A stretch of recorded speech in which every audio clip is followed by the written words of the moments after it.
నమస్కారం ఘంటారావానికి స్వాగతం. ముందుగా ప్రధాన అంశాలు. ఎమ్మెల్యేల అనర్హత పిటిషన్లపై విచారణకు షెడ్యూల్. రోజుకిద్దరు నేతల చొప్పున క్రాస్ ఎగ్జామినేషన్.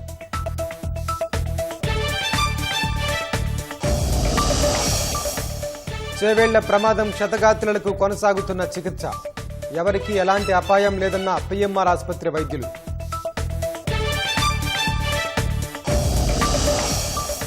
హైదరాబాద్ ముషీరాబాద్లోని ఓ ఇంట్లో డ్రగ్స్ కలకలం. వైద్యుడు జాన్పాల్ అరెస్ట్, మరో ముగ్గురిపై కేసులు.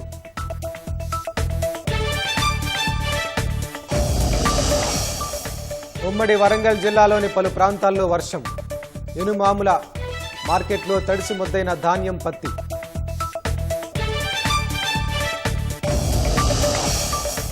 ఫిలిప్పీన్స్లో కాల్మేఘీ తుఫాను బీభత్సం. నివాసాలు నేలమట్టం, స్తంభించిన జనజీవనం.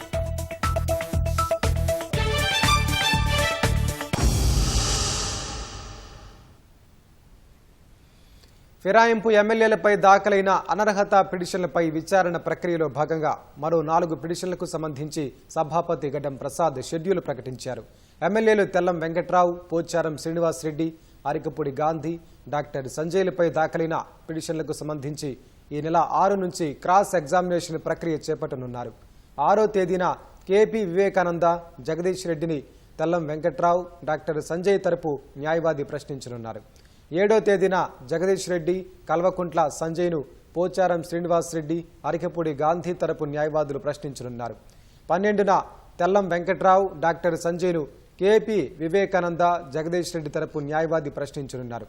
13న పోచారం శ్రీనివాసరెడ్డి, అరికపూడి గాంధీని జగదీష్ రెడ్డి, కల్వకుంట్ల సంజయ్ తరపు న్యాయవాది ప్రశ్నించనున్నారు. ఇప్పటికే 4 పిటిషన్లపై విచారణ పూర్తయింది.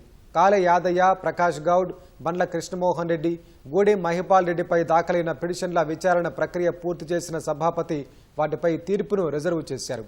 దానం నాగేందర్, కడియం శ్రీహరిపై దాఖలైన పిటిషన్లకు సంబంధించిన విచారణ ఇంకా ప్రారంభం కాలేదు.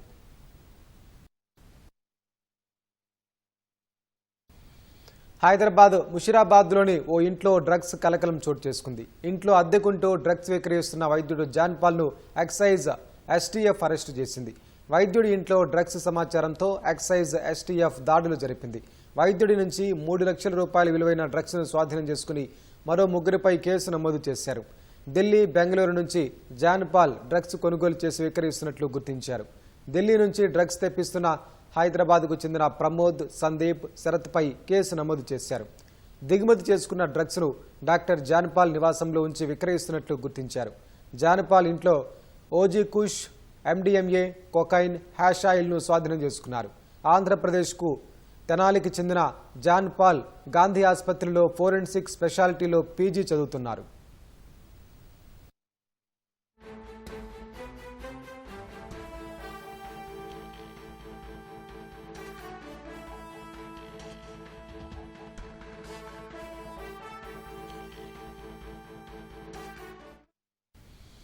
ఉమ్మడి వరంగల్ జిల్లా వ్యాప్తంగా భారీ వర్షం కురుస్తోంది. హనుమకొండ, కాజీపేట, భూమదేవరపల్లి, ఎలకతుర్తి, జనగామ, స్టేషన్ గన్పూర్లో వర్షం ధాటికి ప్రజలు ఇబ్బందులు పడుతున్నారు.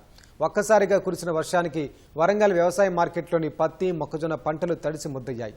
వ్యవసాయ మార్కెట్లో పత్తి, మొక్కజొన్నలను అమ్ముకునేందుకు రైతులు తీసుకురాగా ఉదయం కురిసిన భారీ వర్షానికి తడిసిపోయాయి. తడిసిన వడ్లను ప్రభుత్వమే కొనుగోలు చేయాలని రైతులు కోరుతున్నారు. ఎనుమాముల పత్తి మార్కెట్లోని పత్తి బస్తాలు నీటిలో తడిసిపోయాయి. అష్టకష్టాలు పడి సాగు చేసిన సరుకులు మార్కెట్ యార్డుకు తరలిస్తే వర్షం నట్టేట ముంచిందని అన్నదాతలు ఆవేదన వ్యక్తం చేస్తున్నారు.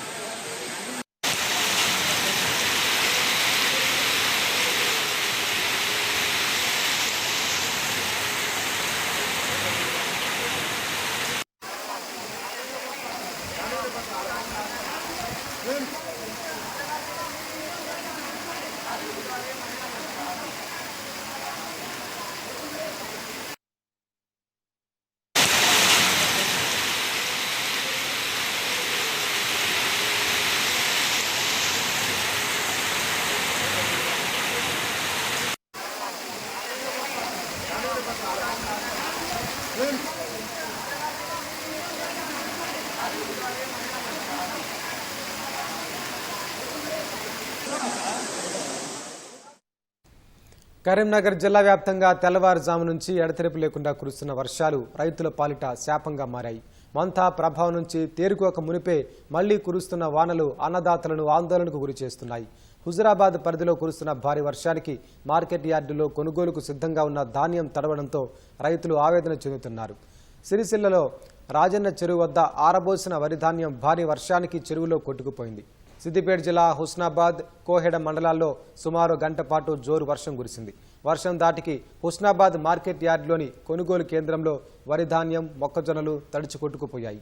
జిల్లా వ్యాప్తంగా పలు కాలనీలు జలమయమయ్యాయి. కరీంనగర్, వరంగల్ జాతీయ రహదారిపై భారీగా వర్షపు నీరు నిలిచింది. వాహనాల రాకపోకలకు అంతరాయం ఏర్పడింది.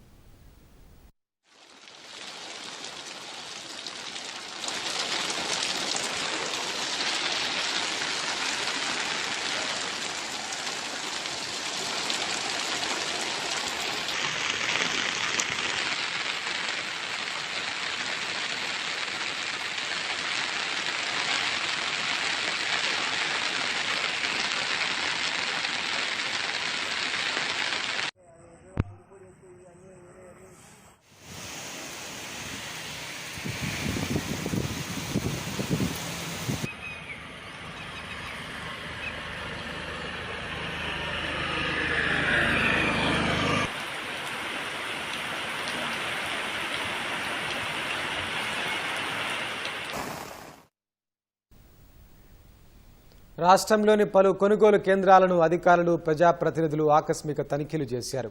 వరి, పత్తి, మొక్కజొన్న కొనుగోలులో అధికారులు వేగం పెంచాలని సూచించారు. వర్షాల నేపథ్యంలో కొనుగోలు కేంద్రాల్లో ఎలాంటి అవాంతరాలు లేకుండా చర్యలు తీసుకోవాలని తెలిపారు. వడ్లలో తేమ శాతం సరిగా ఉంటే అర్ధరాత్రి సమయంలోనైనా కాంటా వేయాలని నిర్వాహకులకు అధికారులు ఆదేశించారు. వరంగల్ జిల్లా సంగెంలో పాగ్స్ ఆధ్వర్యంలో ఏర్పాటు చేసిన వరి, మొక్కజొన్న కొనుగోలు కేంద్రాన్ని పరకాల ఎమ్మెల్యే రేవూరి ప్రకాష్ రెడ్డి ప్రారంభించారు. రైతులు, దళారులను నమ్మి మోసపోకుండా కొనుగోలు కేంద్రాల్లోనే వడ్లు విక్రయించాలని సూచించారు. నిజామాబాద్ జిల్లా మాక్లూరులో వరి కొనుగోలు కేంద్రాన్ని అదనపు కలెక్టర్ కిరణ్ కుమార్ సందర్శించారు. రైతులకు సకాలంలో డబ్బులు వచ్చే విధంగా ట్రక్ షీట్స్ నమోదు ప్రక్రియ వేగవంతం చేయాలని కొనుగోలు కేంద్రాల నిర్వాహకులకు సూచించారు.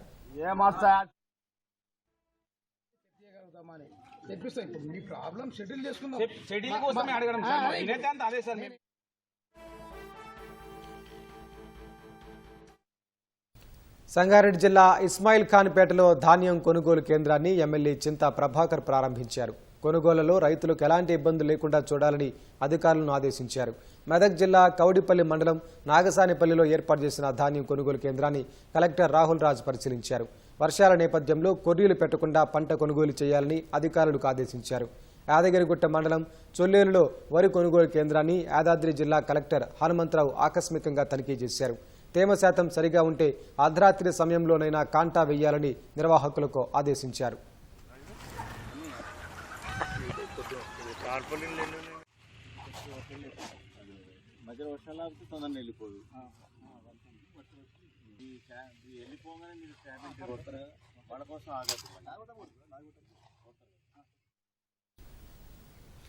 నిర్మల్ జిల్లా భైంసా పట్టణంలో సీసీఐ పత్తి కొనుగోలు కేంద్రాన్ని ఎమ్మెల్యే రామారావు పటేల్ ప్రారంభించారు.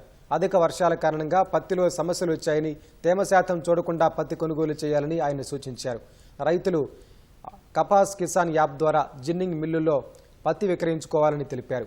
హనుమకొండ జిల్లా పరకాల వ్యవసాయ మార్కెట్లో సీసీఐ పత్తి కొనుగోలు కేంద్రాన్ని భూపాలపల్లి, పరకాల ఎమ్మెల్యేలు గండ్ర సత్యనారాయణ, రేవూరి ప్రకాష్ రెడ్డి ప్రారంభించారు. ప్రతి ఎకరాకు 7 క్వింటాలు కొనుగోలు చేయాలని నిబంధన ఎత్తివేసి గతంలో మాదిరిగా 12 క్వింటాలు కొనుగోలు చేసేలా కేంద్రం చర్యలు చేపట్టాలని డిమాండ్ చేశారు.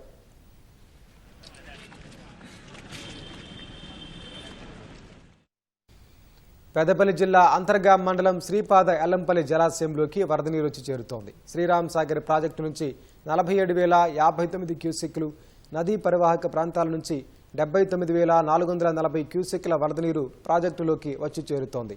దీంతో ప్రాజెక్టు 12 గేట్లు తెరిచి 126,499 క్యూసెక్ల నీటిని దిగువకు వదులుతున్నారు. ప్రాజెక్టు పూర్తిస్థాయి నీటి సామర్థ్యం 20.175 టీఎంసీలకు గాను ప్రస్తుత నిల్వ 19.98 టీఎంసీల వరద నీరు నిల్వ ఉంది.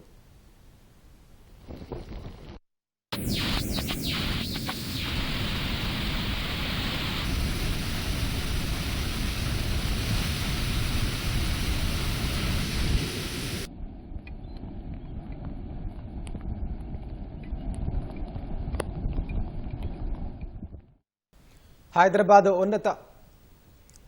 ఉన్నత విద్యా మండలి ముట్టడికి బీసీ విద్యార్థి సంఘం సిద్ధమైంది.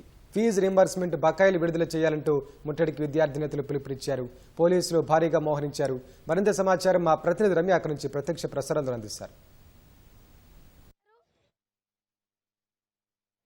ప్రస్తుతం మనం మాసప్ ట్యాంక్ లో ఉన్నటువంటి ఉన్నత విద్యా మండలి కార్యాలయం వద్ద ఉన్నాం. ఇక్కడ చూడొచ్చు విద్యార్థులంతా కూడా ఇక్కడికి చేరుకునేది. ఈ రోజు పిలుపునిచ్చే మేరకు బీసీ విద్యార్థి సంఘాలకు సంబంధించినటువంటి విద్యార్థులు ఉన్నత విద్యా మండలి కార్యాలయం వద్దకు చేరుకొని ఇక్కడైతే నిరసన కార్యక్రమాలు చేపడుతున్నారు. అయితే వీళ్ళు రోడ్డు పైనే బైఠాయించి తమకు ఏవైతే పెండింగ్ బకాయిలు ఉన్నాయో ఫీజు రియంబర్స్మెంట్ కి సంబంధించి మొత్తం ఫీజు రియంబర్స్మెంట్ చెల్లించేంత వరకు కూడా ఇక్కడ సమ్మె చేస్తాము అని చెప్పేసి వీళ్ళంతా కూడా ఆందోళన అయితే వ్యక్తం చేస్తున్నారు. అయితే గత కొద్ది రోజుల నుంచి కూడా ఫీజు రియంబర్స్మెంట్ బకాయిలకు సంబంధించి రాష్ట్ర వ్యాప్తంగా ఆందోళన వ్యక్తమవుతున్నటువంటి పరిస్థితి ఉంది. ఎందుకంటే మొత్తం దాదాపు 4 సంవత్సరాలు కలిపి 10,000 కోట్ల పెండింగ్ బకాయిలు ఫీజు రియంబర్స్మెంట్కి సంబంధించి ఉండగా అందులో ప్రభుత్వం దీపావళి నాటికి దాదాపుగా 1,200 కోట్ల రూపాయలను విడుదల చేస్తామని చెప్పేసి హామీ ఇచ్చి ఆ తర్వాత దసరా నాటికి 300 కోట్లు విడుదల చేస్తుంది. మిగతా కనీసం హామీ ఇచ్చిన మేరకు ఏవైతే ఉందో మిగిలిన 900 కోట్లైనా సరే దీపావళి నాటికి విడుదల చేయాలి అని చెప్పేసి తొలుత ఏవైతే ఉన్నత విద్యా మండలికి సంబంధించినటువంటి సమాఖ్య ఉందో సమాఖ్య వైపు నుంచి వారంతా కూడా ప్రభుత్వాన్ని కోరడం జరిగింది. దీనికి సంబంధించి పలుసార్లు సమావేశాలు సైతం నిర్వహించారు. అయితే నవంబర్ దీపావళి నాటికి నిధులు విడుదల కాకపోవడంతో కనీసం నవంబర్ 1వ తేదీ నాటికైనా సరే తప్పనిసరిగా ఈ పెండింగ్ బకాయిలు ఏవైతే హామీ ఇచ్చిన అమౌంట్ ఉందో 900 కోట్లు దాన్నైనా విడుదల చేయాలని చెప్పేసి వాళ్ళు డిమాండ్ చేయడం జరిగింది. ఒకవేళ ఆ మొత్తాన్ని విడుదల చేయకపోతే నవంబర్ 3వ తారీఖు నుంచి సమ్మె చేపడతామని చెప్పి స్పష్టంగా ప్రకటన జరిగింది. ఈ నేపథ్యంలోనే ఇప్పటి వరకు ఏదైతే ఆ పెండింగ్ బకాయిలకు సంబంధించి ఎలాంటి స్పష్టమైన హామీ రాని నేపథ్యంలోనే నిన్నటి నుంచి కూడా ప్రైవేట్ కళాశాలలన్నీ బంద్ నిర్వహిస్తున్నటువంటి పరిస్థితి అయితే ఉంది. ఇప్పటికీ నిరవధిక బంద్ని ప్రకటించినటువంటి కళాశాలలు అనేక కళాశాలలు పూర్తిగా నిలిపివేయడం జరిగింది. అయితే ఈ రోజు జేఎన్టీయూ పరిధిలో పలు కళాశాలలు ఈ యొక్క ఫార్మా ఏవైతే మొదటి సంవత్సరం ఫార్మసీ చదువుతున్న విద్యార్థులకి నేటి నుంచి కూడా మొదటి సెమిస్టర్ పరీక్షలు ప్రారంభం కానున్నాయి. ఈ నేపథ్యంలో ఉదయం పరీక్ష అయితే ప్రారంభమైంది. జేఎన్టీయూ పరిధిలో ఉన్నటువంటి కళాశాలలన్నీ కూడా పరీక్ష నిర్వహిస్తుండగా పలు ప్రాంతాల్లో విద్యార్థులు పరీక్షని బహిష్కరించడం జరిగింది. ఇక ఇప్పుడు ఉన్నత విద్యా మండలి వద్దకు కూడా విద్యార్థులు బీసీ సంఘాలకు సంబంధించిన విద్యార్థులు ఇక్కడికి చేరుకొని ఆందోళన నిర్వహిస్తున్నటువంటి పరిస్థితి అయితే ఉంది. అయితే విద్యార్థులు ఇంకా నిన్న కూడా ఎస్ఎఫ్ఐకి సంబంధించినటువంటి విద్యార్థులు రావడం ఇక్కడ ఆందోళన చేపట్టిన నేపథ్యంలో పోలీసులు ఇక్కడ భారీగా బందోబస్తును అయితే ఏర్పాటు చేశారు. ఇక్కడ ఎలాంటి అవాంఛనీయ ఘటనలు జరగకుండా పూర్తి స్థాయిలో బందోబస్తును ఏర్పాటు చేశారు. అయితే నిన్నటి వరకు 900 ఏవైతే 1,200 హామీ ఇచ్చారు రిలీజ్ చేస్తామని చెప్పి అందులోంచి 300 కోట్లు విడుదల చేసి మిగతా 900 కోట్లు ఉన్నాయి. ఆ 900 కోట్లు విడుదల చేయాలని కోరినటువంటి ఉన్నత విద్యా మండలి సమాఖ్య నిన్న తాజాగా మీడియాతో మాట్లాడుతూ మొత్తం 10,000 కోట్లు ఏవైతే పెండింగ్ ఉన్నాయో అందులో 5,000 కోట్ల రూపాయలు నిధులు బకాయి ఏవైతే ఉన్నాయో ఆ బకాయిలు మొత్తం విడుదల చేసేంత వరకు కూడా ఈ సమ్మెని విరమించబోము అని చెప్పేసి స్పష్టంగా తెలియజేయడం జరిగింది. కళాశాలలు నిర్వహించే పరిస్థితిలో తాము లేము అని చెప్పేసి ఈ నేపథ్యంలోనే ప్రభుత్వం ఏదైతే పెండింగ్లో ఉందో కనీసం అందులో 50% అంటే 5,000 కోట్ల బకాయి అయితే ఫీజు రీయింబర్స్మెంట్ ఉందో ఆ మొత్తాన్ని విడుదల చేయాలని చెప్పి డిమాండ్ చేస్తున్నారు. దీనికి సంబంధించి కళాశాలలో ఒకవైపు పని నిర్వహిస్తుండగా ఇప్పుడు బీసీ విద్యార్థి సంఘాలకు సంబంధించిన విద్యార్థులు ఇక్కడ ఉన్నత విద్యా మండలి వద్దకు చేరుకుని ఆందోళన నిర్వహిస్తున్నారు. ఇదే పరిస్థితి కొనసాగితే ఈ నెల 8వ తారీఖు ఎల్బీ స్టేడియం వద్ద 30,000 మంది విద్యార్థులతో భారీగా సభ ఏర్పాటు చేస్తామని అదేవిధంగా 11వ తారీఖున దాదాపు 10 లక్షల మంది విద్యార్థులతో తాము భారీ ర్యాలీ నిర్వహిస్తామని చెప్పి కూడా ఫతేకి సంబంధించినటువంటి ఏవైతే సంఘాల వారైతే ప్రకటిస్తున్నారు. ఇది ఇక్కడ తాజా పరిస్థితి. O2 studio. ధన్యవాదాలు రమ్య.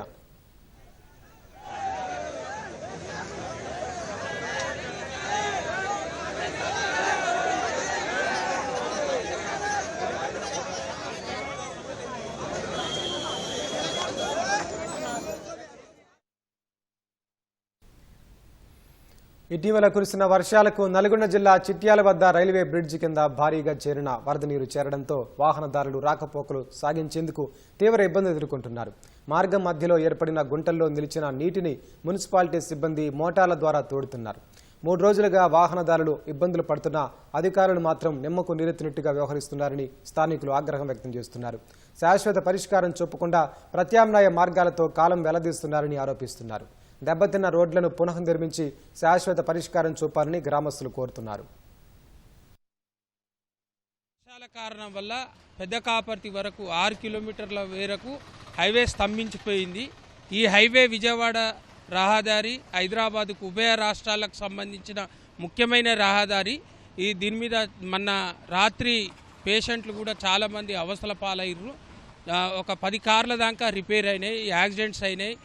ఇది చాలా ఇబ్బంది ఉంది, శాశ్వత పరిష్కారం చేయాలని కోరుకుంటున్నాం. వాస్తవంగా వారం రోజుల నుంచి నీళ్లు నిల్వ ఉండడం వల్ల ప్రయాణికులకు తీవ్రమైనటువంటి ఇబ్బంది ఉన్నది. ద్విచక్ర వాహనాల దారులైతే మొత్తం నీళ్లలోనే పడిపోయేటటువంటి ప్రమాదం ఉన్నది. చాలా మంది కింద పడి దెబ్బలు తాకిన పరిస్థితి కూడా ఉన్నది. నీళ్లు ఎక్కువగా ఉండడం వల్ల కార్లు కూడా పడవల మాదిరిగా ఊగుతున్నటువంటి పరిస్థితి ఉన్నది. పెద్ద వెహికల్స్ తప్ప చిన్న వాహనాల ప్రయాణికులకు మాత్రం అనేక ఇబ్బందులు అవుతున్నాయి. పైకి వచ్చే వాటర్ ఇక్కడ పోతరాజు కుంటలోకి వెళ్ళాలి. ఇక్కడ హైవే చేయడం వల్ల డ్రైనేజీ వ్యవస్థ సరిగా లేకపోవడం వల్ల అవతల పోయే వాటర్ ఇక్కడ నిలవడం వల్ల స్థానికంగా అందరికి ఇబ్బంది అవుతుంది. గతంలో 438 సర్వే నెంబర్లో ఉన్నటువంటి పోతరాజు కుంటే 2 ఎకరాల చిల్లర ఉంటది. అది 20 గుంటల దాకా కబ్జా కావడం జరిగింది. మున్సిపల్ సిబ్బంది డంపింగ్ యార్డ్ చేయడం వల్ల అక్కడ వాటర్ అనేవి పోవట్లేదు. డంపింగ్ యార్డ్ ఈడికెళ్ళి ఎత్తేసి ఇక్కడ చిట్యాలలో ఉన్నటువంటి రైల్వే బ్రిడ్జ్ కింద శాశ్వత పరిష్కారం చూపెట్టాలని మేము చిట్యాల ప్రజల తరఫున కోరుకుంటున్నాం. మీడియాలో వస్తున్నట్టు చూసి అధికారులు వస్తున్నారు తప్ప శాశ్వత పరిష్కారం అయితే లేదు.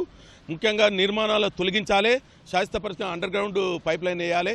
ముఖ్యంగా పాదచారులకు, సైకిల్ మోటార్ వాళ్ళకు చాలా ఇబ్బంది జరుగుతుంది. ప్రధానంగా జిఎంఆర్ సంస్థ ఉన్నప్పుడేమో ప్రతి చిన్న గుంత ఉన్న పూడ్చేది. ఈ నేషనల్ అథారిటీ అయిన తర్వాత అస్సలు పట్టించుకోవడం లేదు. రోజుల కొద్దీ ఇప్పుడు కూడా మళ్ళీ వర్షం స్టార్ట్ అయింది. రోజుల కొద్దీ ఇలాగ జరుగుతుంది, ప్రమాదాలు జరుగుతున్నాయి, అది జరుగుతున్నాయి. ఎప్పుడైతే మీడియాలో వస్తున్నప్పుడే అధికారులు స్పందిస్తుంది తప్ప మిగతా టైంలో స్పందిస్తలేరు. దీని శాశ్వత పరిష్కారం కనుగొనకుండా మాత్రం మేమంతా పెద్ద ఎత్తున ఆందోళన చేస్తాం. ఈ వారం రోజుల నుంచి కురుస్తున్న వర్షాల వల్ల వచ్చేటువంటి వరద నీరంతా కూడా ఈ అండర్ పాస్ దగ్గర నిలిచిపోవడం, వాహనాలన్నీ కూడా ఎక్కడికక్కడ నిలిచిపోయి ప్రయాణికులకు తీవ్ర ఇబ్బందులు కలుగుతున్నాయి. అధికారులు చూస్తున్నారు, వెళుతున్నారు తప్ప ఈ సమస్యను శాశ్వతంగా పరిష్కార మార్గాన్ని ఈ అధికారులు కనుక్కుంటలేరు. ఈ రకంగానే ఉంటే కనుక రాబోయే రోజుల్లో ప్రజల పక్షాన ఆందోళన కార్యక్రమం నిర్వహిస్తామని చెప్పి ఈ సందర్భంగా హెచ్చరిస్తా ఉన్నాం. కరీంనగర్ జిల్లా తిమ్మాపూర్ మండలం రేణికుంట బ్రిడ్జ్ వద్ద రోడ్డు ప్రమాదం జరిగింది. వడ్లలోడు ట్రాక్టర్ను వెనక నుంచి ఆర్టీసీ బస్సు ఢీకొట్టింది. బస్సులో ప్రయాణిస్తున్న 10 మందికి గాయాలయ్యాయి. క్షతగాతులను సమీపంలోని ఆసుపత్రికి తరలించారు. ప్రమాదంపై కేంద్ర మంత్రి బండి సంజయ్ స్పందించారు. కలెక్టర్, ప్రభుత్వ ఆసుపత్రి వైద్యులు, పోలీసులతో మాట్లాడారు. బాధితులకు మెరుగైన వైద్యం అందించాలని కోరారు. హైదరాబాద్ నుంచి కరీంనగర్కు వెళ్తుండగా బస్సు ప్రమాదానికి గురైంది.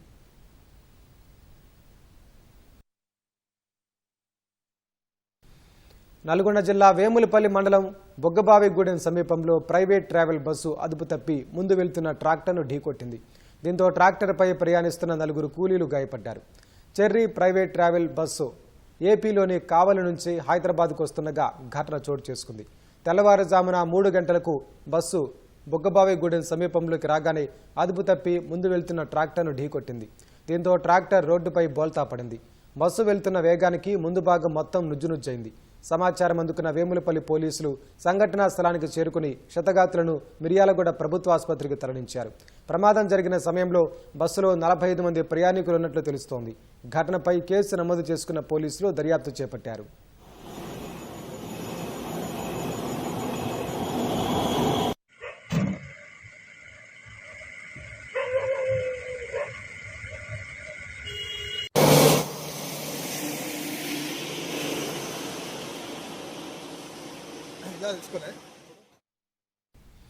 వరంగల్ కరీంనగర్ జాతీయ రహదారిపై ఓ కారు బీభత్సం సృష్టించింది.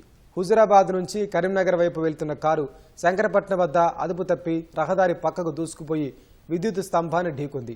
అనంతరం కిరాణా షాపు, స్వీట్ షాపులకు దూసుకుపోయింది. ప్రమాదంలో రోడ్డు పక్కన నిలిపి ఉన్న ద్విచక్ర వాహనం ధ్వంసమైంది. విద్యుత్ స్తంభం విరిగిపోయింది. కరెంటు తీగలు తెగిపోయాయి. విద్యుత్ సరఫరా నిలిచిపోవడంతో పెను ప్రమాదం తప్పింది. ఉదయాన్నే ప్రజలెవరూ లేకపోవడంతో ప్రాణాపాయం తప్పిందని స్థానికులు చెబుతున్నారు.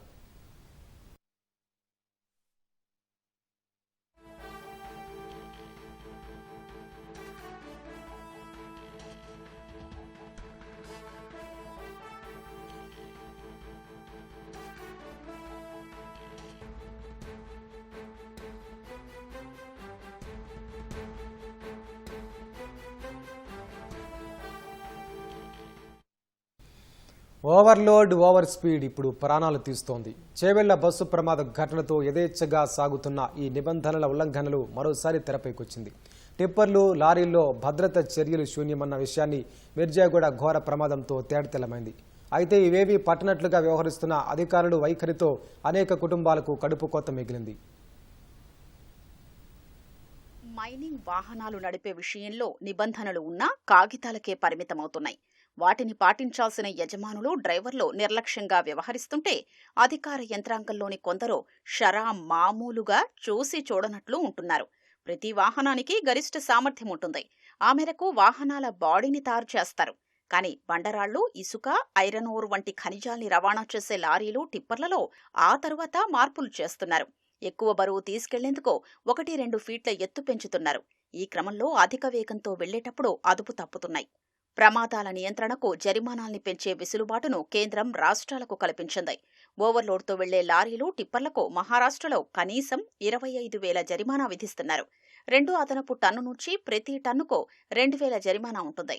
తెలంగాణలో ప్రతి అదనపు టన్నుకు 1,000 జరిమానా మాత్రమే ఉంది. ఇక్కడ పర్మిట్ ఉల్లంఘన కింద 2,000 జరిమానానే ఉంది. విధించే జరిమానా కంటే వచ్చే ఆదాయం అనేక రెట్లు ఎక్కువ. దీంతో జరిమానాల్ని ఖాతరు చేయటం లేదు. హైదరాబాద్లో రాత్రి 10 నుంచి ఉదయం 7 గంటల వరకు మాత్రమే మైనింగ్ లారీలకు అనుమతుంది. కానీ 24 గంటలు వేగంగా తిరుగుతూ బెంబేలెత్తిస్తున్నాయి. హైదరాబాద్ చుట్టుపక్కల జిల్లాలు సహా రాష్ట్రంలోని వివిధ గనులు, క్రషర్ల నుంచి ఖనిజాల్ని రవాణా చేసే వాహనాలు ఓవర్లోడ్తో వెళుతున్నాయి. ఉదాహరణకు 10 టైర్ల లారీ, టిప్పర్ 24 నుంచి 25 టన్నుల లోడ్తో వెళ్లాలి. అంటే మొత్తం బరువు 34 నుంచి 35 టన్నులు. కానీ చాలా వాహనాల్లో అదనంగా 10 నుంచి 15 టన్నుల కంకర, ఇసుక వంటివి తీసుకెళ్తున్నారు. వాహనాల గరిష్ట వేగాన్ని పరిమితం చేయడానికి లారీలు, టిప్పర్లకు స్పీడ్ గవర్నెన్స్ పరికరాలు ఉండాలి. కానీ సుమారు 50% వాహనాలకు ఈ పరికరాలుండవు. ఎక్కువ ట్రిప్పులతో అధిక ఆదాయం పొందాలని వేగంగా నడుపుతూ ప్రమాదాలకు కారణమవుతున్నారు. ఓవర్లోడ్తో వెళ్లే వాహనాలకు సంబంధించి కఠిన చర్యలు తీసుకోవలసి ఉన్నా ఆ ప్రక్రియ నామమాత్రంగానే సాగుతోంది. మోటారు వాహనాల చట్టం ప్రకారం అలాంటి వాహనాల్ని సీజ్ చేయాలి.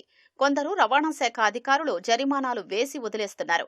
డ్రైవర్ల లైసెన్స్ సస్పెండ్ చేసే వీలున్నప్పటికీ ఆ చర్యలు తీసుకోవడం లేదన్న విమర్శలు ఉన్నాయి. ఓవర్లోడ్ వాహనాల్ని సీజ్ చేయాలని పలువురు అధికారులు భావిస్తున్నప్పటికీ పార్కింగ్ స్థలాల కొరత తీవ్రంగా ఉంది. హైదరాబాద్తో పాటు పలుచోట్ల ఈ సమస్య ఉంది. ఇలాంటి వాహనాల్ని సీజ్ చేసి police station, bus depot, RTA కార్యాలయం వీటిలో ఎక్కడో ఓ చోట పెట్టాలి. చాలా చోట్ల ఇప్పటికే సీజ్ చేసిన వాహనాలతో ఖాళీ లేదని అధికారులు చెప్తున్నారు. చాలా కాలంగా జప్తులో ఉన్న ఫైన్ కట్టి తీసుకెళ్లని వాహనాల్ని వేలం వెయ్యొచ్చు. రవాణా శాఖ ఆ ప్రక్రియను చేపట్టడం లేదు. చేవెళ్ల బస్సు ప్రమాదం ఎంతో మందిని క్షతగాత్రులుగా చేసింది. వారందరూ వివిధ ఆసుపత్రుల్లో చికిత్స పొందుతున్నారు. క్షతగాత్రులకు మెరుగైన చికిత్స అందిస్తున్నామని వైద్యులు చెబుతున్నారు.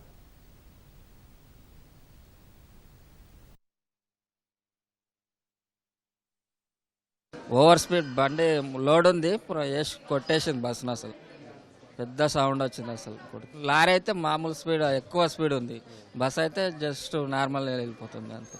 అది ఒక్కటే బంచి తీసుకుని వచ్చింది లారీ. కొట్టే కల్లా మొత్తం మంది ఆడనే మాట అందరు చనిపోయిపోయాం. సీట్లో ఎగిరి పడ్డా నేను. మళ్ళీ లేచి అద్దాలు వలగొట్టుకొని కానిస్టేబుల్స్ బయటకు తీసిండ్రు. నేను ఫోన్ మాట్లాడుతుంటే సార్, ఫోన్ పెడదాం అనుకుంటున్నా. ఒకటేసారి ఏం అర్థం కాలేదు నాకు. పూరా చూస్తే కంకర వచ్చేసింది మీదికి. శ్వాస ఆడతలేకుండే బయటికి జరుపుకొని బయటికి వెళ్ళిపోయినాను మెయిన్ డోర్లోకి వెళ్ళి.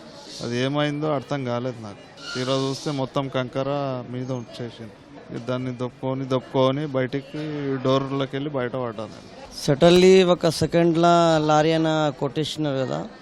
అది లారీ అయినా కొడితేనే మొత్తం కంకర లోపల వచ్చేసినాయి సెకండ్లోనే. మళ్ళీ తర్వాత ఏం మొత్తం హడావుడి అయిపోయింది. ఈడిదాకా కంకర్లా ఎక్కినా నేను.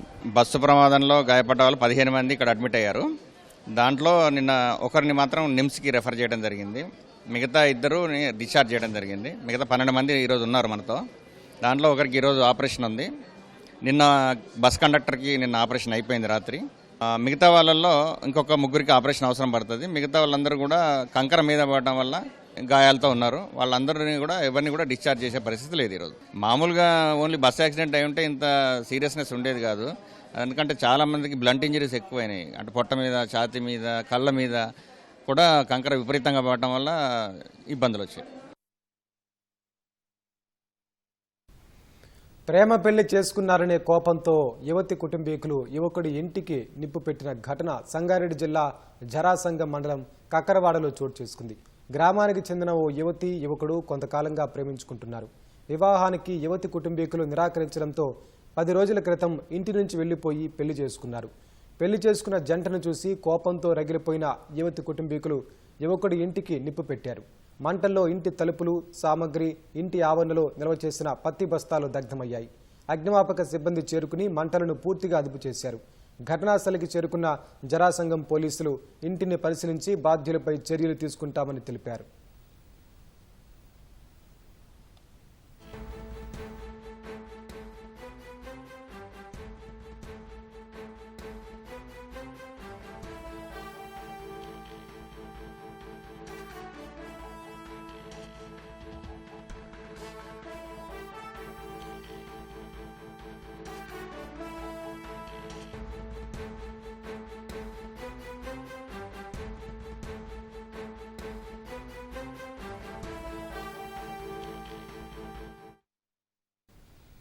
ఆంధ్రప్రదేశ్లోని విశాఖ, అల్లూరి సీతారామరాజు జిల్లాల్లో స్వల్పంగా భూమి కంపించింది.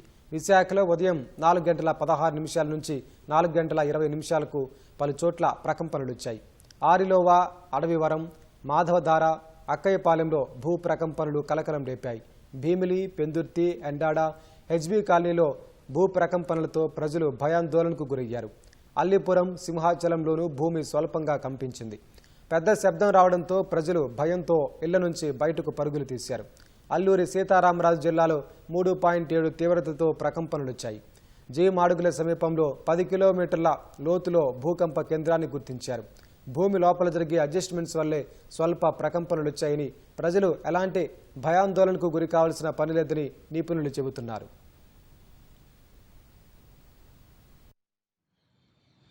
ఇవాళ మార్నింగ్ తెల్లవారి 4:20 ప్రాంతంలో ఈ అల్లూరు సీతారామరాజు జిల్లాలో ఉండే జీ మాడుగురు అనే ప్రాంతంలో ఒక ఎర్త్క్వేక్ అనేది రికార్డ్ జరిగింది. ఇది షాలో ఎర్త్క్వేక్ 10 కిలోమీటర్స్ డెప్త్లోని అబౌట్ 3.7 రిచర్డ్ స్కేల్లో దీని ఇంపాక్ట్ కూడా రికార్డ్ అయింది నేషనల్ సిస్మలాజికల్ సెంటర్ వాళ్ళు. వాటి ఇంపాక్ట్ ఏమో మన విశాఖపట్నం ప్రాంతాల్లో కూడా ప్రజలు దాన్ని కొంత చూశారు. అంటే ఇవన్నీ మైనర్ ట్రెమర్స్. అక్కడ ఉండే 3.7 రిచర్డ్ స్కేల్ ఇంపాక్ట్ మాత్రం విశాఖపట్నంలో మైనర్గానే అబ్జర్వ్ చేయడం జరిగింది. ఇది నార్మల్గా భూమి లోపల జరిగే స్ట్రక్చరల్ అడ్జస్ట్మెంట్స్ జరిగే ప్రక్రియలో జరిగే నార్మల్ ప్రక్రియ. అదర్వైజ్ ఈ ఏరియా అంతా టెక్టానికలీ స్టేబుల్ అనేది జియలాజికల్గా ప్రూవ్ చేయడం జరిగింది. అంటే దీనికోసం ప్రజలు అంతా భయభ్రాంతులు చెందాల్సిన పని లేదని నేను అనుకుంటున్నాను. విద్యావంతుడైన నవీన్ యాదవ్ నిత్యం ప్రజల్లోనే ఉంటారని, జూబిలీ హిల్స్ అభివృద్ధికి పనిచేస్తారని, అతన్ని గెలిపించాలని ఏఐసీసీ ఇన్ఛార్జ్ మీనాక్షి నటరాజన్, మంత్రి పొన్నం ప్రభాకర్ ఓటర్లను కోరారు. జూబిలీ హిల్స్ ఉప ఎన్నికల్లో కాంగ్రెస్ పార్టీ అభ్యర్థి నవీన్ యాదవ్కు మద్దతుగా యూసఫ్గూడ డివిజన్లోని ఐలోం కాలనీలో మీనాక్షి నటరాజన్తో కలిసి డోర్ టు డోర్ ప్రచారం చేస్తున్న మంత్రి పొన్నం పాల్గొన్నారు. ప్రజాప్రభుత్వంలో అమలు చేస్తున్న అభివృద్ధి గురించి ప్రజలకు వివరించారు. ప్రచారంలో మహిళలను, వృద్ధులను ఆప్యాయంగా పలకరిస్తూ కాంగ్రెస్ పార్టీ చేతి గుర్తుకు ఓటు వేయాలని ప్రజలను కోరారు. అనంతరం యూసఫ్గూడలోని జైన్ మందిర్లో మంత్రి పొన్నం శివసేన రెడ్డితో కలిసి ప్రత్యేక ప్రార్థనలు చేశారు. జైనులతో సమావేశమై జైనుల సమస్యలు పరిష్కరిస్తామని హామీ ఇచ్చారు.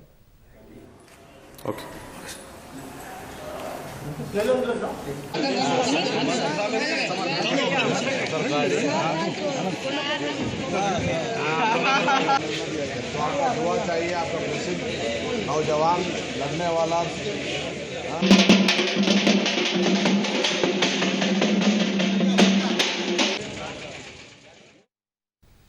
జూబిలీ హిల్స్ ను అభివృద్ధి చేసే బాధ్యత కాంగ్రెస్ పార్టీ, సీఎం రేవంత్ తీసుకున్నారని మంత్రి వాకిటి శ్రీహరి అన్నారు. ఉప ఎన్నిక ప్రచారంలో భాగంగా మధురానగర్లో పాదయాత్ర చేసిన శ్రీహరి కాంగ్రెస్ పార్టీ ఇస్తున్న సంక్షేమ కార్యక్రమాలు చేస్తున్న అభివృద్ధి పనులతో గెలుపు తమదేనని ధీమా వ్యక్తం చేశారు. జూబిలీ హిల్స్ అభివృద్ధి చేసుకునేందుకు మంచి అవకాశం వచ్చిందని, అధికార పార్టీకి అండగా నిలిస్తే నియోజకవర్గ సమస్యలు పరిష్కరిస్తామంటున్న మంత్రి వాకిటి శ్రీహరితో ఈటీవీ ముఖాముఖి.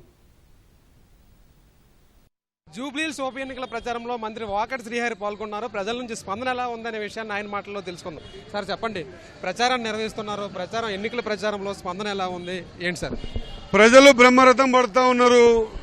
100% 3 సార్లు అవకాశం ఇస్తే కూడా ఇక్కడ చిన్న కాలువ కానీ, కరెంటు వైర్ కానీ, శానిటేషన్లో మిగతా విషయాలు కానీ, ఎక్కడ చెత్త కుప్పలు అక్కడ కానీ, లేదా అంతకంటే ముఖ్యమైనది త్రాగునీటి సమస్య కానీ ఏది కూడా క్లియర్ కాలేదు. ఖచ్చితంగా మేము ఈ 2 నెలల నుంచి ఇప్పటికే దాదాపు నాకున్న అనుభవం ప్రకారంగా 150 కోట్ల రూపాయలు ఇన్వెస్ట్మెంట్ చేశాం. ఇంకా 500-600 కోట్ల రూపాయలు ఇన్వెస్ట్మెంట్ జరిగితే తప్ప ఈ బాగుపడే పరిస్థితి లేదు. జూబ్లీ ఖచ్చితంగా ఒక మంత్రిగా మాట ఇస్తున్నాం, ఈ ప్రాంతాన్ని అభివృద్ధి చేసుకోండి. ఖచ్చితంగా నవీన్కి ఓటేసి ప్రభుత్వం 3 ఏళ్ళు ఉంటుంది. ఆ 3 ఏళ్ల ప్రభుత్వంలో ఎలక్షన్ కూడా దగ్గర పడుతుంది. మన కాంగ్రెస్ శ్రేణులతో సమన్వయం ఎలా జరుపుకుంటున్నారు సార్? కింద స్థాయి నుంచి పై స్థాయి వరకు అదంతా కూడా సమన్వయం పరుచుకోవడంలో కానీ, ఈ ఓట్లను పోలింగ్ బూత్ వరకు తీసుకెళ్లే వరకు కూడా కింద స్థాయి నుంచి మొత్తం మానిటరింగ్ ఎలా ఉంది? ఓటర్ మ్యాపింగ్ మా దగ్గర ఉంది. మా తన సమర్థవంతమైనటువంటి నాయకత్వం ప్రతి 5 బూతులకు 5 మంది చొప్పున ఉన్నారు. ఖచ్చితంగా ప్రతి ఓటు ఇక్కడ ఎవరు ఉన్నారు, ఎవరు లేరు, ఇక్కడ నుంచి ఎక్కడికి పోయారు, ఎక్కడ ఉంటారు, ఎక్కడ నివసిస్తున్నారు, వారి స్థితిగతులేంది, వాళ్ళు పడుతున్న ఇబ్బందులేంది, వాళ్ళు మురికి కాలువలో పడుతున్న ఇబ్బందులేంది, లేదా వాళ్ళకి సంబంధించినటువంటి ఇండ్ల మీద పోయిన వైర్ల ఇబ్బంది ఏంది, శానిటేషన్ ఇబ్బంది ఏంది, మధ్యరాత్రి 3 గంటలకు నీళ్ళు వస్తున్న సందర్భం ఏంది. నేను కోరుతా ఉన్నా ఓటర్ల మహేశ్వరులందరినీ కూడా 3 టర్ములు అవకాశం ఇచ్చినా కూడా మీరు 3 గంటలకు లేచి నీళ్ళు పట్టుకునేటువంటి విధానం కరెక్టా, లేకపోతే ఈసారి మేము వచ్చిన తర్వాత ప్రతిరోజు నీళ్ళు వచ్చేది కరెక్టా, మీరు నిర్ణయం చేసుకోవాల్సింది ఓటర్ మహాశయులారా. మీకు రిక్వెస్ట్ చేస్తా ఉన్న ఒక అవకాశం ఇప్పుడు ఆ ప్రభుత్వంలో ఉన్నటువంటి కాంగ్రెస్ పార్టీకి అవకాశం ఇవ్వండి. విద్యా విషయం కానీ, వైద్యం విషయం కానీ, శానిటేషన్ విషయం కానీ, ఇతరత్ర పిల్లల భవిష్యత్తు విషయం కానీ ప్రతిదీ కూడా కాంగ్రెస్ పార్టీ నిర్ణయాత్మకమైనటువంటి ఆలోచన విధానంతో ముందుకు పోతా ఉంది. ప్రధానంగా జూబ్లీహిల్స్ నియోజకవర్గంలో రానున్న 3 సంవత్సరాలు ఎలాంటి పనులు మీరు చేయాలనుకుంటున్నారు? నిజంగా కూడా జూబ్లీహిల్స్ నియోజకవర్గాన్ని నేను దూరంగా చూసినప్పుడు జూబ్లీ అంటే సంపన్నుల నియోజకవర్గం అనుకున్నాను. ఇక్కడ వచ్చిన తర్వాత అర్థమైంది 80% అంతా కూడా మాస్ ప్రజలు, కష్టం చేసుకుని తినే ప్రజలు. ఈరోజు నేను చాలా సంతోషంగా ఉన్నా. ప్రతి ఇంటికి పోతే కూడా ఇంట్లో అడిగినప్పుడు అమ్మా మీకు సన్నబియ్యం వస్తుందా అంటే సంతోషంగా వాళ్ళు బియ్యం తెచ్చి చూపిస్తూ ఉన్నారు. సన్నబియ్యం వస్తుందని అన్నారు. మరి ఎందుకో ఆలోచన రాలే గత 3 టర్మ్లో అవకాశం ఇచ్చినప్పుడు సన్నబియ్యం ప్రతి ఇంటికి ఇవ్వాలి, ఓన్లీ పెద్దోళ్ళు డబ్బున్నోళ్ళే తినాలన్నా? ఈరోజు ప్రతి బీదవాళ్ళు ఖచ్చితంగా రంజాన్కో, బక్రీద్కో, లేదా దసరా, దీపావళి, ఉగాదికో, క్రిస్మస్కో తినేటువంటి సోనా మసూరి సన్న బియ్యాన్ని ఈరోజు ప్రతి ఇంట్లో ప్రతి వ్యక్తికి 6 కిలో చొప్పున ఇచ్చేటువంటి సందర్భం వచ్చిన ఈ ఆనందం తట్టుకోలేకపోతా ఉన్నాం. ఇది కాంగ్రెస్ పార్టీకించి మాత్రమే సాధ్యం. ఈరోజు దాదాపు గ్రామీణ వ్యవస్థలో ఉన్నటువంటి నియోజకవర్గాల్లో 100% ప్రతి నియోజకవర్గానికి 3600 ఇండ్లు అంటే ఒక్కొక్క నియోజకవర్గానికి 176 కోట్ల రూపాయలతో ఇండ్లు కట్టించే కార్యక్రమం. ఆ రోజు కట్టించిన ఇందిరమ్మ ఇండ్లే ఈరోజు మళ్ళీ ఆ రోజు రాజశేఖర రెడ్డి గారు, ఈరోజు రేవంత్ రెడ్డి గారు ఇండ్ల విషయం కానీ, పెన్షన్ల విషయం కానీ, లేదా 100% కొత్త రేషన్ షాప్ల విషయం కానీ, సన్నబియ్యం విషయం కానీ, మా మహిళా తల్లులు బస్సులో ఫ్రీగా పోయే విషయం కానీ, ఏ విషయం తీసుకున్నా కూడా పేదోనికి తాకుతుంది, పేదోని దగ్గరికి వెళ్తూ ఉంది. కాబట్టి పేద ప్రజానికం అంతా కూడా ఈ వెనుకబడ్డ స్థానానికి సంబంధించిన ఈ జూబ్లీహిల్స్లో ఇంకా 500-700 కోట్ల రూపాయల అభివృద్ధి జరిగితే తప్ప ఒక రూపురేఖలు వచ్చే పరిస్థితి లేదు. కాబట్టి అది రూలింగ్లో ఉన్న కాంగ్రెస్ పార్టీ నుంచే సాధ్యం. కాంగ్రెస్ పార్టీ మాత్రమే చేయగలుగుతుంది. కాబట్టి వాళ్ళందరూ కూడా ఏకదాటిపై ఉన్నారు. 11వ తారీఖు రోజు 2వ వరుసలో ఉన్నటువంటి నవీన్ యాదవ్కి పెద్ద ఎత్తున ఓట్లు ఇస్తారు. 14వ తారీఖు కౌంట్ అవుతుంది. 15వ తారీఖు నుంచి నవీన్ యాదవ్ని పనికి వంగబెడతాం. 100% 500-600 కోట్ల రూపాయలు ఈ 3 ఏళ్లలో ఖర్చు పెట్టించే బాధ్యత తీసుకుంటామని తెలియజేస్తా ఉన్నా. ఇది వాకటి శ్రీహరి పాదయాత్ర చేస్తూ ఇంటింటికి వెళ్ళి ప్రభుత్వం అందజేస్తున్న సంక్షేమ అభివృద్ధి కార్యక్రమాలు వివరిస్తున్నారు. మరోవైపు పూలు పళ్ళు వ్యాపారులతో కూడా మాట్లాడుతున్నారు. రానున్న 3 సంవత్సరాలు కూడా ఈ నియోజకవర్గాన్ని అభివృద్ధి చేసే బాధ్యత కాంగ్రెస్ ప్రభుత్వం తీసుకుంటుందని ఆయన చెబుతున్నారు. వీడియో జర్నలిస్ట్ దాస్తో సూరిబాబు, ఈటీవీ న్యూస్, జూబ్లీహిల్స్ నుంచి. తెలుగు రాష్ట్రాల మొత్తం చుట్టేశారు. అరుదైన వస్తువులెన్నో సేకరించారు. మ్యూజియం ఏర్పాటు చేసి అందులో భద్రంగా పదిలిపరిచారు. కానీ మంతా తుపాను అపురూప కళాఖండాలను చెల్లా చెదురు చేసింది. వరద నీటికి కొన్ని కొట్టుకుపోగా మరికొన్ని తడిసి ఎందుకు పనికి రాకుండా పోయాయి. వరంగల్లో వచ్చిన వరదల కారణంగా జానపద గిరిజన విజ్ఞానపీఠం నీట మునిగి విలువైన సామగ్రి నీటిపాలైంది. చారిత్రక ఓరుగల్లు నగరాన మొంతా తుపాను సృష్టించిన బీభత్సం అంతా ఇంతా కాదు. ఎడతెరిపి లేని వర్షంతో వరంగల్ పూర్తిగా జల దిగ్బంధమైంది. ఆస్తి నష్టం భారీగా సంభవించింది. అయితే ఇంట్లో సామాగ్రి పోయిన దానికి ఎంతో కొంత వెలకట్టగలం. కానీ అపురూప కళాఖండాలే కొట్టుకుపోతే ఆ నష్టం ఎలా పుచ్చగలం?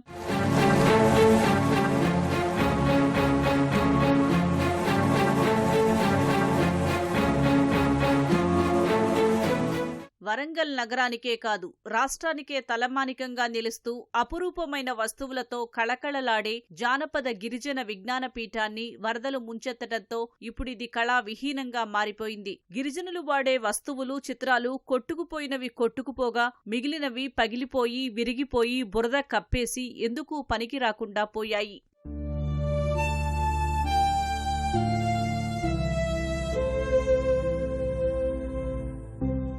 నాటి సంస్కృతి సాంప్రదాయాలను నేటి తరాల వారు తెలుసుకునేందుకు 1999లో నాటి ముఖ్యమంత్రి చంద్రబాబు నాయుడు జానపద గిరిజన విజ్ఞాన పీఠానికి శ్రీకారం చుట్టారు. గిరిజనులు, చేతివృత్తుల వాళ్లు వాడే వస్తువులను, వ్యవసాయ పనిముట్లు, గృహోపకరణాలు, వాడుకలో లేని వాటిని అధికారులు సేకరించి మ్యూజియంలో పెట్టారు. భవిష్యత్తు తరాలకు అందించాలన్న ఉద్దేశంతోనూ పరిశోధనలకు గాను మన రాష్ట్రంతో పాటు ఆంధ్రప్రదేశ్లోని పలు జిల్లాలు తిరిగి అపురూప కళాఖండాలను సేకరించి ఇక్కడి మ్యూజియంలో నెలకొల్పారు. వరదల కారణంగా అదంతా బూడిదలో పోసిన పన్నీరు అయింది. మొంతా తుపాను దెబ్బతో కళాకృతులు దెబ్బతిన్నాయి. కింది అంతస్తును వరదలు చుట్టేయడంతో ప్రాచీన సంపద వరద పాలై చూపరులకు కన్నీరు తెప్పిస్తోంది. ఒక జాతి అమూల్యమైన సంపద. ఇది సేకరించడంలో మేము ఎన్నో కష్టాలు పడి వాళ్ళ దగ్గర నుంచి తీసుకురావడం, అటుకు మీద పెట్టినవి కూడా వాళ్ళని బతిలాడి వాళ్ళ తీపి గుర్తులుగా దాచుకున్న వస్తువులను కూడా మనం తీసుకురావడం జరిగింది. ఇక్కడ భద్రపరచడం జరిగింది సార్. అక్టోబర్లో వచ్చిన ఫ్లడ్స్ ద్వారా కూడా మా సంపద అంతా చాలా వరకు పోయింది సార్.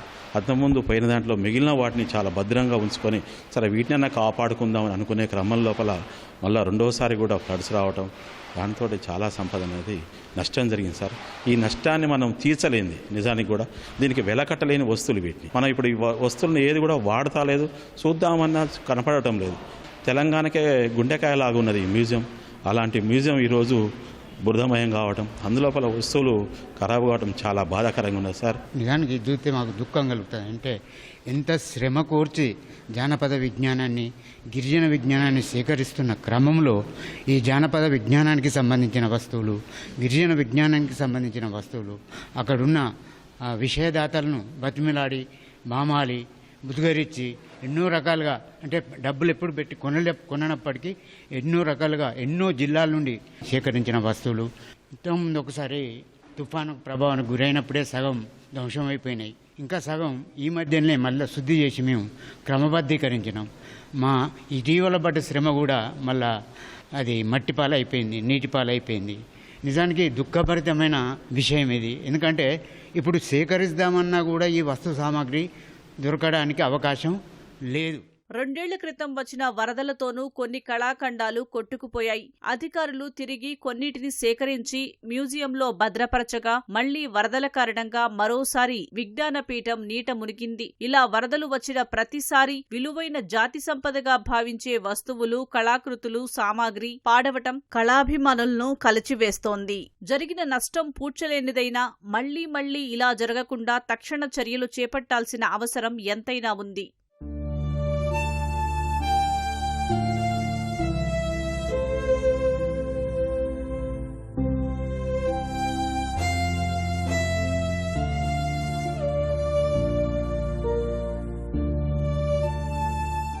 వెలకట్టలేని విలువైన సంపద వరదపాలైంది. ఎన్నో ఏళ్ల పడినటువంటి శ్రమ గంగపాలైంది. ఇప్పటికైనా ప్రభుత్వం స్పందించి ఈ విజ్ఞాన పీఠాన్ని మరో చోటికి తరలించాల్సినటువంటి అవసరం ఎంతైనా ఉంది. కెమెరామెన్ ఇస్మాయిల్తో రవిచంద్ర, ఈటీవీ న్యూస్, వరంగల్.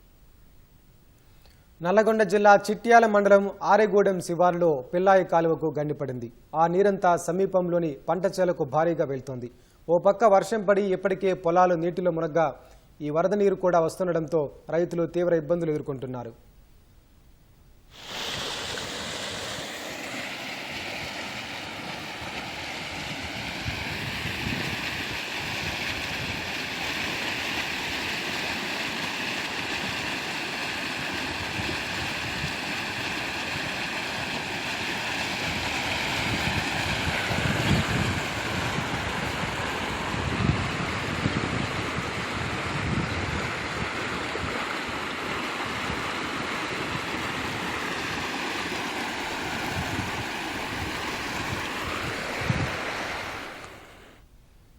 మానవ శరీరం వెలుపల లోపల అనేక రకాల సూక్ష్మక్రిములు ఉంటాయి.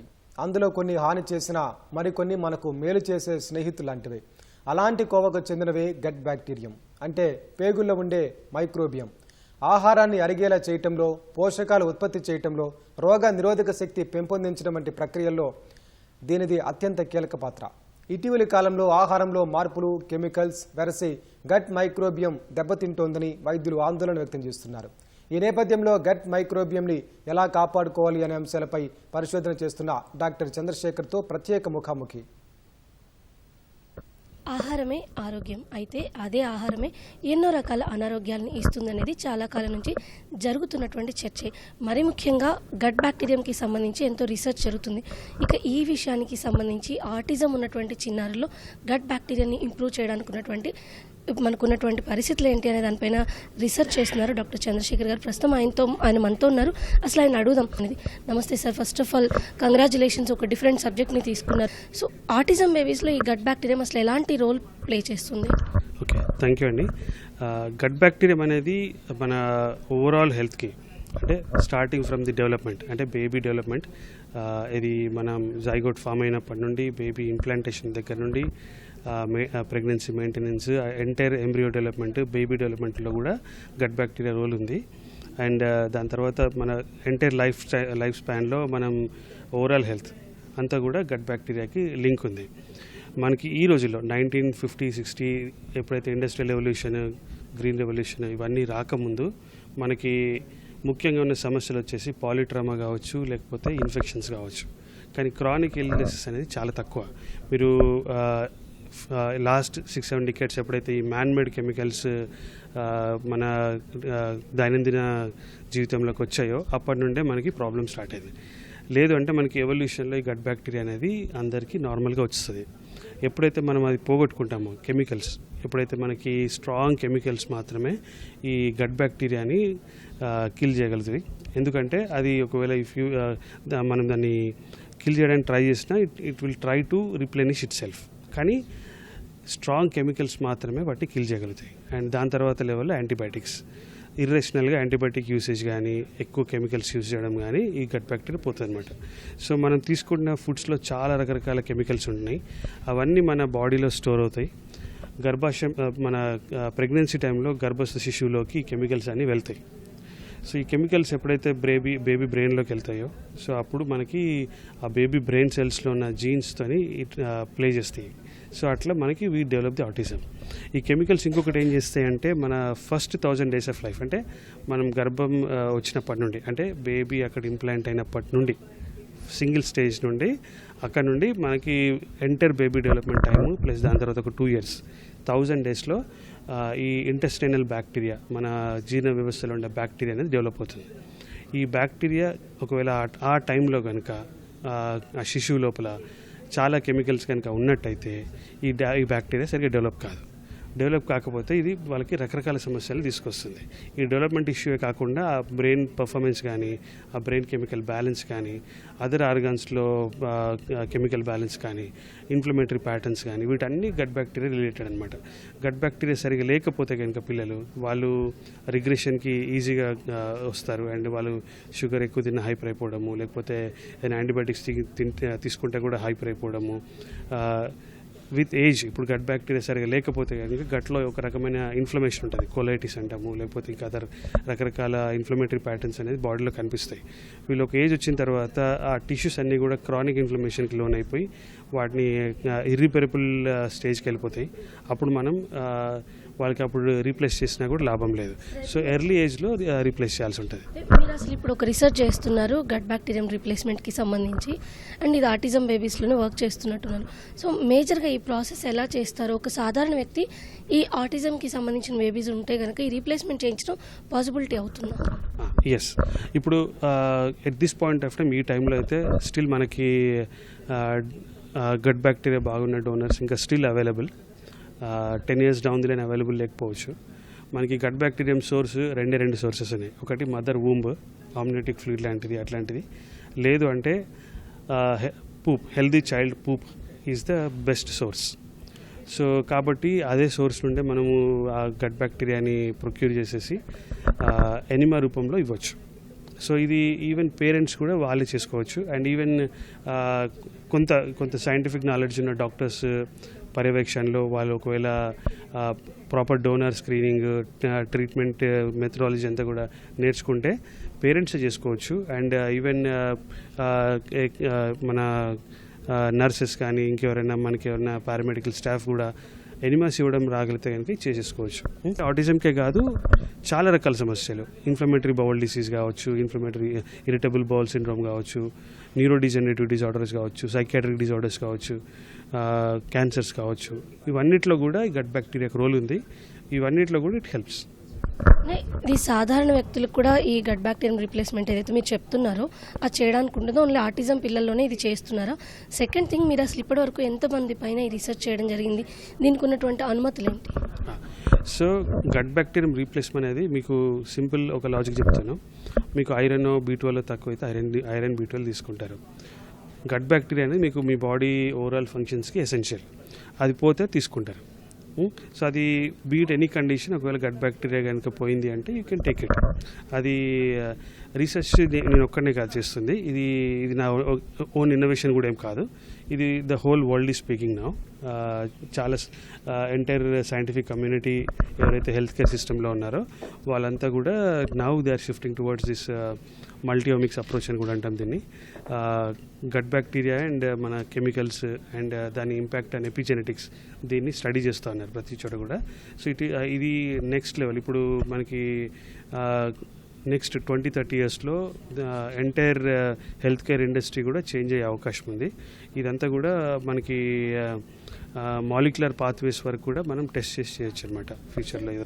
నేను ఇండివిజువల్గా ఒక సాధారణ వ్యక్తిగా నా గట్ బ్యాక్టీరియం నేను పెంచుకోవాలి అనుకుంటే ఒక వ్యక్తి ఏం ఫాలో అవ్వాలి? అసలు ఒక కామన్ మ్యాన్ తన ఇంట్లో వాడే వస్తువులు ఎలాంటి మార్పు తెచ్చుకోవాలి, ఆహార పద్ధతులు ఎలాంటి మార్పు తెచ్చుకోవాలి?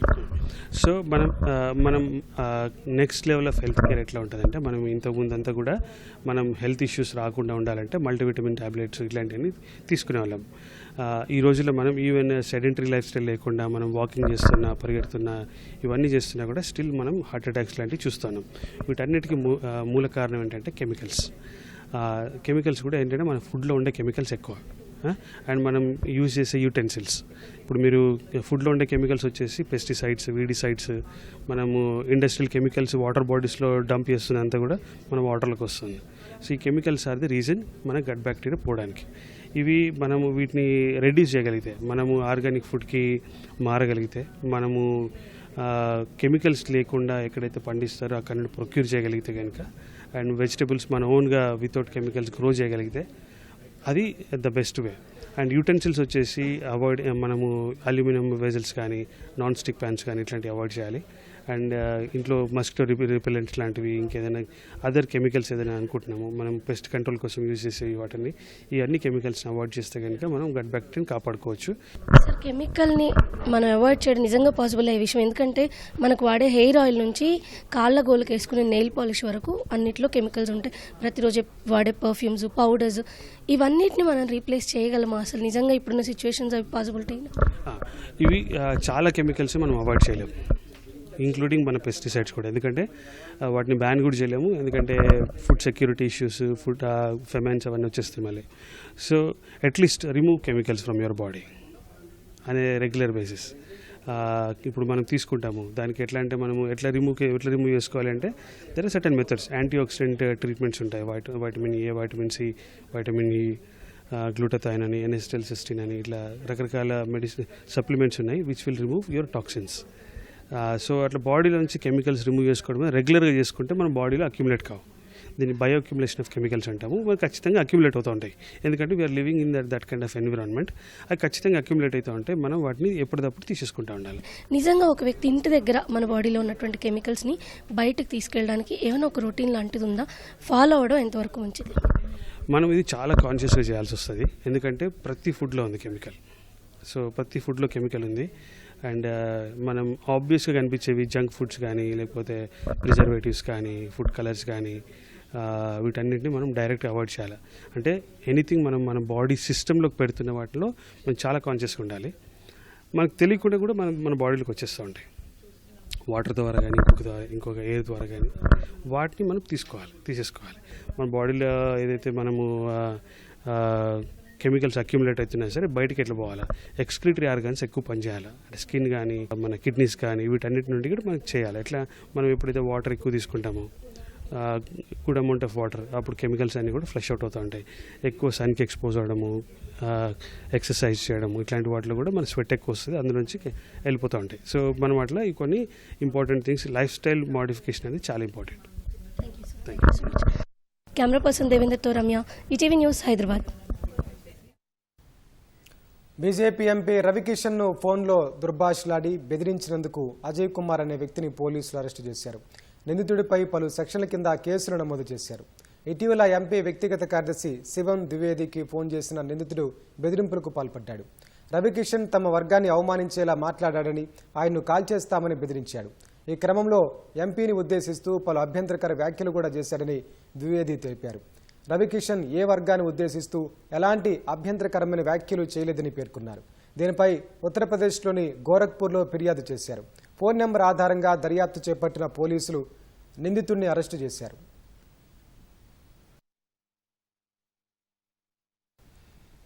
తమిళనాడులోని కోయంబత్తూర్ అంతర్జాతీయ విమానాశ్రయం సమీపంలో కళాశాల విద్యార్థినిపై గ్యాంగ్ రేప్ ఘటనలో 3 నిందితులను పోలీసులు అరెస్టు చేశారు. నిందితులను పట్టుకునే క్రమంలో పారిపోతుండగా పోలీసులు వారి కాళ్లపై కాల్పులు జరిపి అదుపులోకి తీసుకున్నారు. అనంతరం సమీపంలోని ఆసుపత్రికి వారిని తరలించారు. ఎన్కౌంటర్ సమయంలో ఓ హెడ్ కానిస్టేబుల్ గాయపడినట్టు అధికారులు తెలిపారు. బృందావన్ నగరంలో ఆదివారం రాత్రి బాధిత విద్యార్థిని తన ప్రియుడితో కలిసి కారులో కూర్చుని మాట్లాడుతోంది. ఆ సమయంలో అక్కడికి వచ్చిన 3 నిందితులు వారితో వాగ్వాదానికి దిగారు. కోపోద్రిక్తులైన ఆ 3 తమ వద్ద ఉన్న కొడవలితో విద్యార్థిని ప్రియుడిపై దాడి చేశారు. తీవ్రంగా గాయపడిన అతను స్పృహ కోల్పోగానే వారి విద్యార్థిని బలవంతంగా తీసుకెళ్లి సామూహిక అత్యాచారానికి పాల్పడ్డారు. ఆమెను వదిలి అక్కడి నుంచి పరారయ్యారు. కొద్దిసేపటికి స్పృహలోకి వచ్చిన బాధితురాలి ప్రియుడు తన సెల్ ఫోన్ ద్వారా పోలీసులకు సమాచారం ఇచ్చాడు. 7 బృందాలుగా ఏర్పడి గాలింపు చేపట్టిన పోలీసులు ఓ చోట నిందితులను గుర్తించారు. పారిపోతుండగా కాల్పులు జరిపి అదుపులోకి తీసుకున్నారు. గుజరాత్ సూరత్కు చెందిన వ్యాపారవేత్త బాబుభాయ్ జీరావాలా తన తల్లి వర్ధంతి సందర్భంగా 290 మంది రైతుల అప్పులను తీర్చి గొప్ప మనసును చాటుకున్నారు. రైతులకు సుమారు 90 లక్షల రూపాయలు విరాళంగా ఇచ్చి దశాబ్దాలుగా అప్పుల భారంతో సతమతమవుతున్న కర్షకులకు ఊరట కల్పించారు. జిరా సర్వీస్ కోఆపరేటివ్ సొసైటీ నిర్వాహకులు రైతుల పేరిట 1995లో బోగస్ రుణాలు తీసుకున్నారు. అప్పటి నుంచి కొనసాగుతున్న ఈ రుణ వివాదం జిరా గ్రామంలోని రైతులకు ఎన్నో నిద్రలేని రాత్రులను మిగిల్చింది. ఈ వివాదం కారణంగా కర్షకులకు ఎటువంటి ప్రభుత్వ సహాయం, రుణాలు అందడం లేదు. దీంతో అన్నదాతలు అప్పుల పాలయ్యారు. ప్రభుత్వానికి అనేక విజ్ఞప్తులు చేసినా ఫలితం లేకుండా పోయింది. ఈ క్రమంలో జిరా రైతుల కష్టాన్ని తీర్చేందుకు ముందుకొచ్చిన బాబుభాయ్ తల్లి వార్షికోత్సవాన్ని చిరస్మరణీయంగా మార్చాలనుకున్నారు. అందులో భాగంగా బోగస్ రుణ వివాదంతో ఇబ్బంది పడుతున్న రైతులకు 89,89,209 రూపాయలను విరాళంగా అందించారు. దీంతో కర్షకులు ఈ వివాదం నుంచి బయటపడ్డారు.